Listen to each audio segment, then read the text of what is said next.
Sir सबसे पहले इस संस्था के बारे में आप कुछ बताइएगा। ये प्रजापिता ब्रह्मा कुमारी ईश्वरीय विश्वविद्यालय पूरे विश्व के 140 देश में सेवा दे रही है। सेवा का उद्देश्य है कि दुख आसान में अभी लोग भाई बहनें जी रहे हैं, जो जीवन तनाव में जी रहे हैं, उनको दुख अशांति से कैसे दूर किया जाए और उनको तनाव मुक्त कैसे बनाया जाए, ये मेरे आश्रम का उद्देश्य है। और ज्योति परमात्मा ज्योतिर्लिंगम श्री श्री शिव कथा इसी संदेश देने के लिए आज हो रही है इस कथा में। और इस कथा का उद्देश्य है कि हम परमात्मा से कैसे जुड़े। क्यों? क्योंकि अभी हम ना परमात्मा को याद कर पाते हैं, इसलिए परमात्मा से याद हम कैसे करें, उनका ध्यान कैसे लगाएं। ध्यान के माध्यम से हम भगवान जैसे बन सकते हैं। कहा जाता है जैसा संग वैसा रंग। और दूसरी बात कहते हैं परमात्मा के लिए भोग। यदि हम परमात्मा को भोग स्वीकार करते हैं और विधि सही है, तरीके सही है, तो स्वीकार जरूर करते हैं।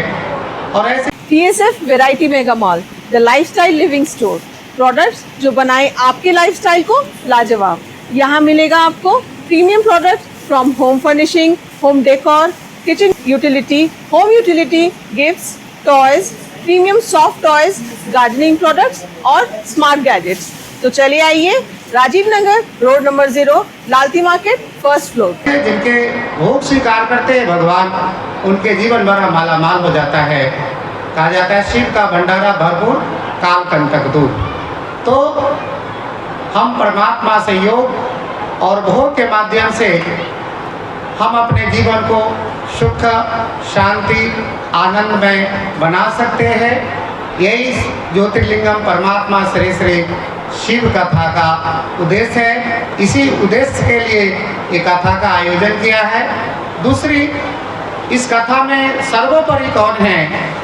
तो हम मान लेते हैं कि श्री राम ही सर्वोपरि हैं, परंतु रामेश्वर में श्री राम जी भी समस्या आया तो शिव जी का ध्यान लगाया, रामेश्वर में शिवलिंग की स्थापना किया। अब हम दूसरे तरफ समझते हैं श्री कृष्ण ही भगवान हैं, तो उनको भी जब समस्या आया तो गोपेश्वर में शिव की पूजा की, जहाँ शिवलिंग की स्थापना किया गया। और देवों का देव महादेव के आगे शंकर जिनको हम महादेव कहते हैं, परंतु महादेव स्वयं शिव है, परंतु ध्यान में इतना रहे कि शिवमय हो गए।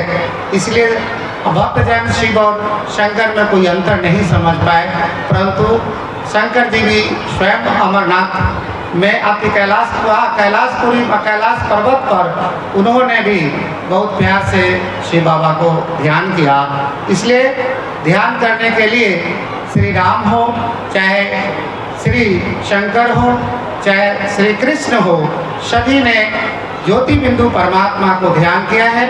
हम भी अपने जीवन में परमात्मा को ध्यान करेंगे तो हम श्री राम जैसे बन जाएंगे, हम श्री कृष्ण जैसे बन जाएंगे, हम श्री शंकर जैसे बन जाएंगे। यही उद्देश्य लेकर के इस कथा का आयोजन किया गया है। सर कई बार होता है कि जब कथा होती है तो वहाँ भगदड़ मच जाती है। ऐसा कुछ नहीं, क्योंकि शांति लाने वाला भगदड़ नहीं हो सकता है, क्योंकि भगवान रिमोट है, वो शांति का सागर है। और इस कथा में न कभी भगदड़ अब तक हुआ है, न आगे भी होगा, क्योंकि रिमोट कंट्रोल ज्ञान सर्वशक्तिमान परमात्मा के पास है। ये कार्यक्रम संध्या 5 बजे तक चलेगा। आज के कार्यक्रम में इस कथा के बाद इस कथा समिति के सदस्य का गठन हुआ है। उस समिति के सदस्यों का सम्मान समारोह है। आफ्टर दैट परमात्मा को बड़े प्यार से सभी भाई बहने भोग स्वीकार करवाएंगे। भोग स्वीकार करने के बाद सभी भाई बहन प्रसाद लेके अपने अपने घर जाएंगे। अभी सनातनी जो है, अभी लोगों के बीच पश्चिमी सभ्यता बहुत ज़्यादा हावी हो गया है और आप जो है आध्यात्म की ओर ले जाते हैं, तो क्या क्या परेशानियाँ आती है आपके पास? पश्चिमी सभ्यता आने के कारण हम भगवान से बहुत दूर हो गए। परेशानी है कि भगवान से नज़दीक लाने में थोड़ी कठिनाई हो रहा है कि सभ्यता धीरे धीरे चेंज हो रही है। लोग मॉडर्न बन रहे हैं उनको हम प्राचीन काल में लाना चाहते हैं, ताकि अपनी सभ्यता जो भारत की संस्कृति है उसी संस्कृति में सुख शांति है। और इसके अलावा कहीं कोई भी संस्कृति में इतनी सुख शांति नहीं है, इसलिए भारतीय संस्कृति लाने के लिए कथा का आयोजन किया एक गया। पौराणिक भाषा है संस्कृत, जो लगभग विलुप्त होने की कगार पे है, उसके विषय में क्या कहिएगा? धीरे धीरे गाथा के माध्यम से उस संस्कृत को भी थोड़ा थोड़ा लोग को श्रवण कराया जाता है, क्योंकि सुनना ही समझना ही नहीं, समझेंगे तभी तो सुनेंगे। इसलिए उनको उस संस्कृत की भाषा को श्रवण के समय में उनको समझाया जाता है, ताकि धीरे धीरे रुचि आए और ये भाषा भी सब भाषा से आगे रहे या समानांतर रहे। अपना परिचय बता दीजिए। मेरा शरीर का नाम आध्यात्मिक परिचय में